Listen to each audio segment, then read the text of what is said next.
सवाल है जी। अब लगाओ ना इधर।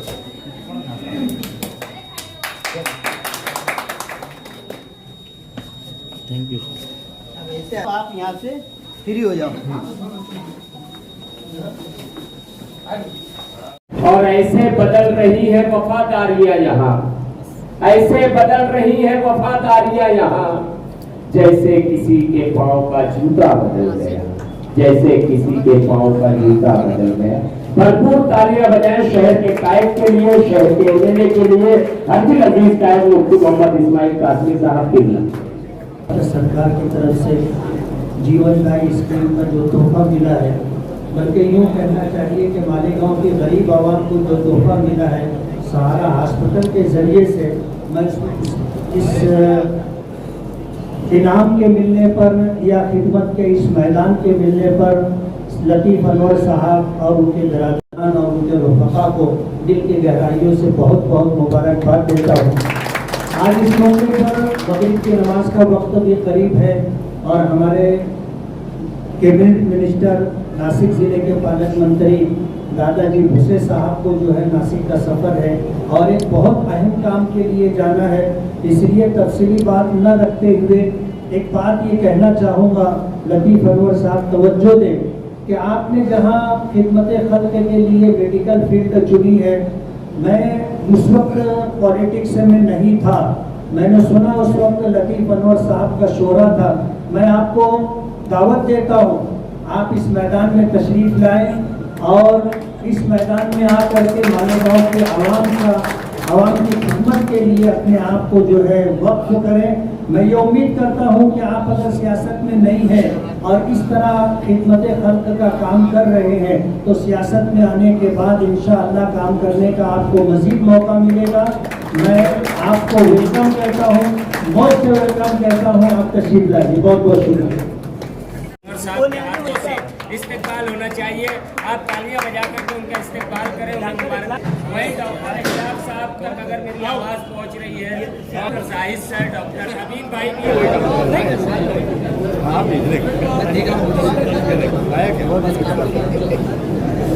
सहारा हॉस्पिटल के उद्घाटन के इस समारोह में शरीक हमारे शहर के आमदार माननीय मुफ्ती इस्माइल साहब,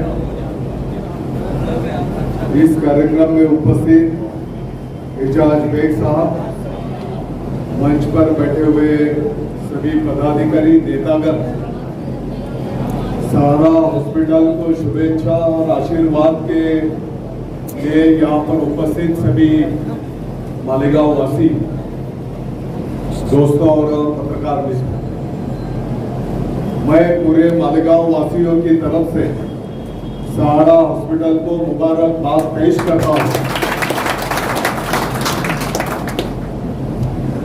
वैसे तो हॉस्पिटल बहुत चलना चाहिए, ऐसा तो बोल नहीं सकते। हॉस्पिटल ज्यादा चलाना होगा तो लोगों को बीमार गिराना पड़ेगा, तो ऐसी तो शुभकामना दे नहीं सकते। फिर भी दुर्भाग्य से अगर कोई बीमार पड़ा है तो उसको यहाँ पर इलाज होगा और भगवान और ऊपर वाले की दुआ से वो पेशेंट जल्द से जल्द अच्छा हो, अपने घर में ठीक ठाक हो के जाए, ऐसी मैं परमेश्वर से प्रार्थना करता हूँ। मैं समझता हूँ एक 2-3 महीना पहले हमारे दोस्त सहारा हॉस्पिटल के मालिक यहाँ पर सरकार की स्कीम होना चाहिए, इस सलीम भाई और दोनों भाई लोग आए थे, तो उन्होंने बोला क्या यहाँ पर अगर महात्मा ज्योतिबा फुले योजना अगर लागू होगी तो मालेगांव वासियों को एक सहूलियत हासिल होगी। पहले सहारा हॉस्पिटल के बारे में 2-5 साल पहले मेरा थोड़ा अलग राय थी, लेकिन कोरोना के पीरियड में सारा हॉस्पिटल ने जो काम किया तो मैं समझता हूं उसका हक बनता था। उन्होंने जो पुण्य का काम किया, सैकड़ों लोगों को यहाँ पर जो सेवा मिली, मैं समझता हूं उनका हक बनता था। तो मैंने तुरंत सरकार को विनती की और लतीफ भाई स्पेशल केस अपने सारा हॉस्पिटल को ये दर्जा दिया गया है। मुझे पता है, अभी जैसे मुफ्ती साहब ने और सभी लोगों ने बताया, रमजानपुरा में एक छोटे से क्लिनिक के माध्यम से आप लोगों की सेवा करते थे और अच्छे विचार की वजह से, अच्छे काम की वजह से एक छोटा सा रमजानपुरा का हॉस्पिटल आज सारा जैसे बड़े हॉस्पिटल में उसका रूपांतर होने जा रहा है। लतीफ भाई और सलीम भाई दोनों भाइयों ने मालीगांव वासियों की अच्छी सेवा की है, तो मैं उनको मुबारकबाद देता हूं। और जैसे हम सबको पता है, अंदर साहब को भी पता है, 9 तारीख को जो महाराष्ट्र सरकार ने बजट घोषित किया, समाज के सभी तबकों को साथ लेकर गरीब से गरीब आदमी के लिए, झोपड़ी में रहने वाले इंसान से लेकर रिक्शा चालक से लेकर हमाल से लेकर बड़े उद्योगपति तक, महिलाओं के लिए तो स्पेशल, किसानों के लिए भी स्पेशल जो बजट घोषित किया, अर्थसंकल्प घोषित किया, उस अर्थसंकल्प में महात्मा ज्योतिबा फुले जन आरोग्य योजना में इसके पहले 1.5 लाख रुपए तक के जो इलाज थे उनको सहूलियत मुहैया कराई गई थी। आज की तारीख में सरकार ने ऐलान किया है 1.5 लाख की जो लिमिट थी वो अब 5 लाख रुपया तक की गई है। इसका मतलब जो बड़े इलाज, जो बड़े ऑपरेशन इस सहूलियत में आते नहीं थे, वो भी आप इस योजना में शामिल हो गए और सभी लोगों को इसका फायदा होगा।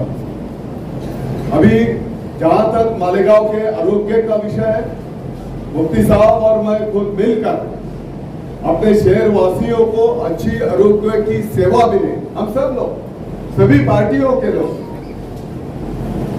बीजेपी सही है, हम सब मिलकर, देखो औदा आता है, औदा जाता है, लेकिन जो भी औदा मिला है तो उसका ज्यादा से ज्यादा गौर गरीब के लिए, डेवलपमेंट के लिए कैसे इस्तेमाल कर सकता है, ऐसा करने की कोशिश कर रहे हैं। तो जो हमारा सिविल हॉस्पिटल है, वो सिविल हॉस्पिटल का ये 6 महीने के अंदर नक्शा बदल जाएगा, वो अच्छा बन जाएगा। वहां पर भी अच्छी सुविधा मुहैया कराई जाएगी, जो है उसको दुरुस्त किया जाएगा, उसको लगकर और 50-100 बेड का हॉस्पिटल का प्रस्ताव सरकार को दिया गया है। मुझे उम्मीद है बहुत जल्द उसको भी मान्यता मिल जाएगी। आपने देखा होगा लोढ़ा मार्केट को लगकर सिर्फ बच्चे और महिलाओं के लिए 100 बेड के हॉस्पिटल का काम प्रगति पथ पर है। मैं समझता हूं आने वाले 6 महीने के अंदर वो हॉस्पिटल हमारे मालेगांव वासियों के लिए, हमारी मां बहनों की सेवा में वो रुजू हो जाएगा, शुरू हो जाएगा। वो हॉस्पिटल, मेरी आप पदाधिकारियों से विनती है, आप सबको विनती है, अगर आप मौसम पुल पे जाएंगे, छावनी पुलिस स्टेशन के पीछे, लोढ़ा मार्केट के पीछे हॉस्पिटल का काम प्रगति पथ पर है। बन जाने के बाद तो दिखने वाला है, लेकिन जब काम चल रहा है तो जरा आप नजर लगा के आओ।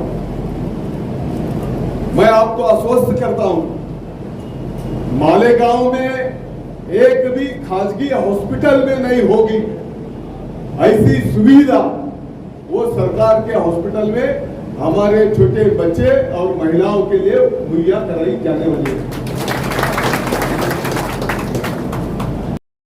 को पता है, अगर एक आधी डिलीवरी केस रहती है, खासगी दवाखाने में जाएंगे तो 5-10 हजार रुपया लगता है। सीधे केस नहीं तो 25-50 हजार रुपया लगता है। तो ये सब 6 महीने के बाद किसी को मालेगांव के बाहर खासगी दवाखाने में जाने की जरूरत नहीं पड़ेगी। हमारे जाने के पास अल्पसंख्यक के माध्यम से एक 40-50 बेड का हॉस्पिटल का काम अभी पहला स्लैब बन गया, वो प्रगति पथ पर है। कैंप में एक CSR फंड से हॉस्पिटल बना और मालेगांव कारपोरेशन की तरफ से 2 हॉस्पिटल का काम प्रगति पथ पर है।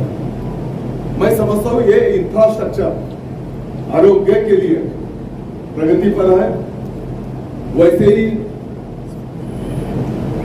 हम सबको पता है, जब महाराष्ट्र के मुख्यमंत्री एकनाथ जी शिंदे साहब मुख्यमंत्री पद का ओहदा संभालने के बाद पहली बार जब मालेगांव में आए थे, तो उनको हमने कुछ 2-3 मांगे रखी थी।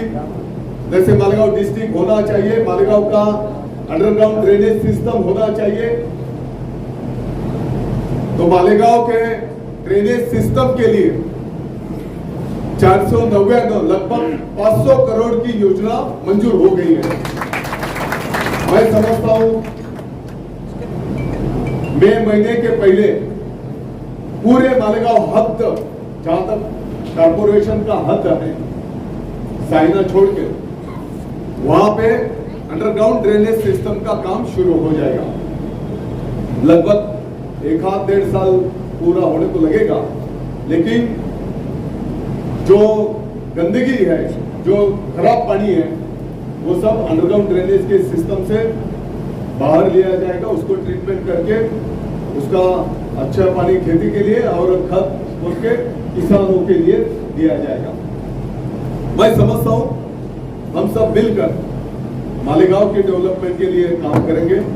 पीछे भी हमने जो 100 करोड़ का पैकेज मालेगांव के लिए मंजूर किया था, मुफ्ती साहब और हमने मिलकर किया था। तो कुछ लोगों को, मैं तो सियासत करना नहीं चाहता, और सियासत जो बाबा साहब ठाकरे जी ने सिखाया है, 80% सोशल वर्क करो, 20% सिर्फ पॉलिटिक्स करो। तो सोशल वर्क करना, कुछ लोगों को जो ग्लास रहता है पानी का, जो आधा भरा है वो दिखता नहीं, वो अरे वो तो पूरा नहीं भरा है, आधा ही भरा है, ऐसा बोलते रहते हैं। जो पॉजिटिव सोच रखने वाले लोग हैं वो बोलते हैं अरे पहले रिकामा था, अब आधा तो भर गया, चलो और आधा भरेंगे। तो मैं समझता हूं 100 करोड़ का जब पैकेज आया तो कुछ लोग बोलते थे अरे इधर इतना ही मिला, उधर उतना ही मिला। तो फिर मुफ्ती साहब हमने जब उसके भूमि पूजन किए तो 25% अमाउंट ऐसी थी कि जो दोनों विधानसभा को जोड़ने का काम कर रही है। जैसे अभी मौसम पुल के दोनों ब्रिज बनने वाले हैं, जाने का ब्रिज बनने वाला है, सांडवा ब्रिज बनने वाला है। अभी मालेगांव में जहां एंट्री करते हैं, गिरना पुल से लेकर अपने ब्रिज तक कंक्रीट का रास्ता बनने वाला है। ये तो कॉमन है ना। और कुछ काम के जो उद्घाटन किए थे आपके कॉन्स्टिट्यूंसी में, इनके काम पहले हो गए, मेरे बाकी है। मैं बोला बाबा अभी उधर पे ध्यान दे दूंगा। तो हाँ ठीक है, थोड़ा मतदार संघ के तरफ भी तो ज्यादा ध्यान देना पड़ता है, ये बात भी सही है। तो हम सब मिलकर, मैं समझता हूँ मालेगांव का जो बैकलॉग है भरने की जरूरत है। और मैं मालेगांव वासियों को आश्वस्त करता हूं, आप चिंता मत कीजिए। मैं हर मीटिंग में बोल रहा हूं 2023 ये साल मालेगांव के विकास के इतिहास में सुवर्ण अक्षर से लिखा जाएगा। मालेगांव की डेवलपमेंट होगी, भाषणबाजी से नहीं, ग्राउंड पे होगी। वो अच्छे ऐलान इस बजट में भी सरकार ने की है। मैं तो ये प्लेटफॉर्म पे वो नहीं बोलना चाहता, लेकिन हमारी माँ बहनों को जैसे एसटी में अभी 50% छूट मिलेगी, जो गरीबों को जो संजय गांधी निराधार का पगार मिलता था 1000 रुपया, वो अब 500 रुपया उसमें बढ़ा दिया गया, 1500 रुपया कर दिया गया। तो बहुत सारी सहूलतें गरीब से गरीब आदमी को सामने रखते हुए इस बजट में सरकार ने की है, और मैं समझता हूँ आने वाले दिनों में इसका इम्प्लीमेंटेशन करने के लिए हम सब मिलकर काम करेंगे और एक डेवलप मालेगांव हम महाराष्ट्र के सामने रखेंगे। आप सबको मुबारक। जय हिंद, जय भारत।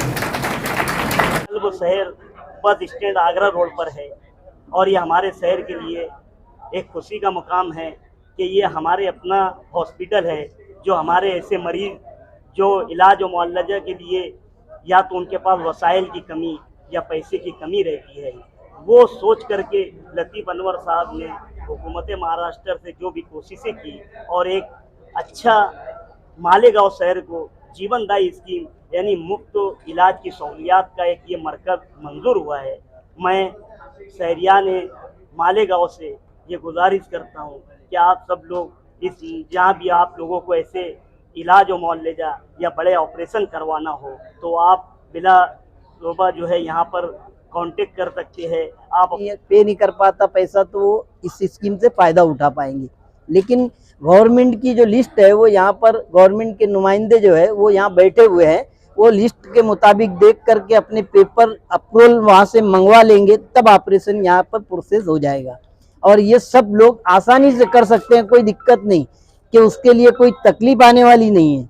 यानी वो प्रोसेस भी बहुत आसान है। आज पेपर 2 घंटे में 3 घंटे में वहाँ से मंजूरी मिल जाती है और यहाँ पर अपन जब तक के ऑपरेशन का या जो भी तैयारियां शुरू कर देते हैं, तो ये सभी लोगों के लिए बहुत खुशी की बात है और ऐसे मौके पे मैं आप सभी लोगों को मुबारकबाद देता हूँ।